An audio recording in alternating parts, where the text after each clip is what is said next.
नमस्कार दोस्तों, मैं राहुल दुबे आप लोग का स्वागत अपने चैनल राहुल दुबे ऑफिशियल पे करता हूं। और आज जो मैं कहानी लेकर आया हूं एक सच्चे प्यार और एक सच्चे इंसान की है, जिनका पूरा नाम प्रद्युम्न कुमार महानंदा है, जो उड़ीसा के मूल निवासी थे। अब ये थे क्यों, ये मैं आखिरी वीडियो में आखिरी में समझाऊंगा कि मैंने थे क्यों बोला। उनकी गरीबी बहुत ही तकलीफ़ों में गुजरी, क्योंकि वो एक दलित परिवार से थे। उसके बाद वो दिल्ली आए। दिल्ली उन्होंने पढ़ाई की और उन्हें कला से, पेंटिंग से बहुत ही प्यार था और वो सबकी पेंटिंग बनाया करते थे। इसी बीच उनकी मुलाकात होती है एक यूरोप की महिला से, राजकुमारी से, और वो भारत आई थी घूमने के लिए। तो वो महिला भी अपनी पेंटिंग बनवाने के लिए महानंदा जी के पास आती है और महानंदा जी के पास आके वो अपनी पेंटिंग बनवाने के लिए कहती है।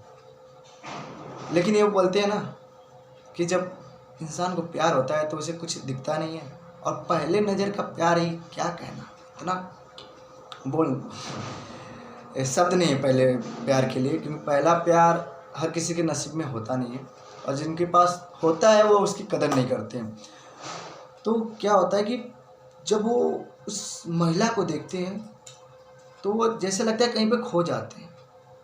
फिर वो मायूस होते हुए नर्वस हो जाते हैं, और उसी बीच वो बोलते हैं कि आप घर जाइए और कल आप आइएगा, और कल आपकी जो भी पेंटिंग है मैं आपको बना के दे दूँगा। और अगले दिन वो महिला आती है।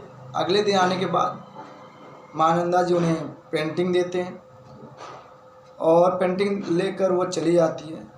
लेकिन इत्तेफाक की बात यह है कि उनकी जो मुलाकात है वो रोज़ाना बढ़ती चली जा रही है। वो किसी ना किसी बहाने वो महिला भी महानंदा जी से मिलने लगती है, और धीरे धीरे इन लोगों के बीच में प्रेम प्रसंग स्टार्ट हो जाता है। और उसके बाद ये लोग शादी कर लेते हैं। शादी करने के बाद कुछ दिन वो महानंदा जी के पास रहती है। उसके बाद धीरे धीरे कई महीने बीतने के बाद उसकी जो वीज़ा रहती है वो भी ख़त्म होने वाली रहती है, इसलिए वो यूरोप चली जाती है। और उसके बाद फिर महानंदा जी अपने कामों में जुट जाते हैं, पेंटिंग बनाने लगते हैं और उसे आगे बेचना, मतलब अपने कार्य में लग जाते हैं। और इसी बीच उनकी और उनकी पत्नी के बीच में 1.5 साल का गैप हो जाता है, मतलब 1.5 साल तक एक दूसरे को देख नहीं पाते। फिर अचानक महानंदा जी को अपनी पत्नी की याद आती है, और जब वो याद आती है तो वो बेचैन हो जाते हैं। बेचैन होने के बाद वो मिलने के लिए व्याकुल हो जाते हैं, लेकिन उनके पास पैसे तो है नहीं कि वो जहाज़ की टिकट ले सकें और यूरोप जाएं और उनसे मिलें।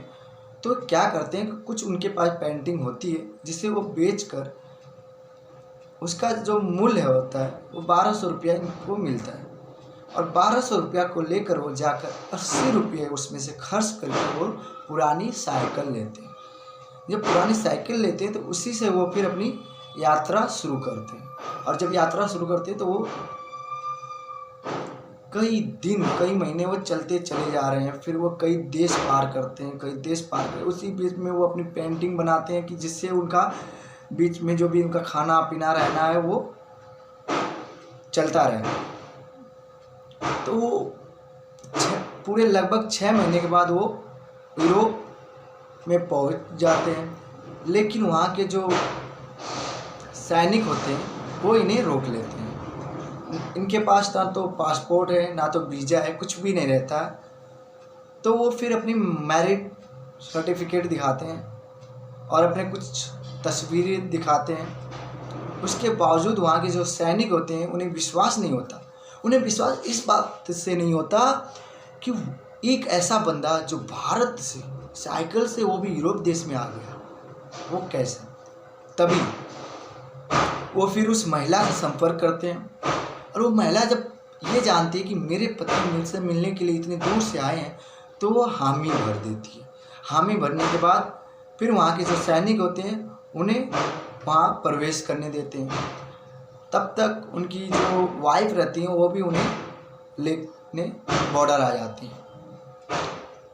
इस तरह से उन लोग की मुलाकात होती है और आज वो वहाँ के मूल निवासी हैं यूरोप के।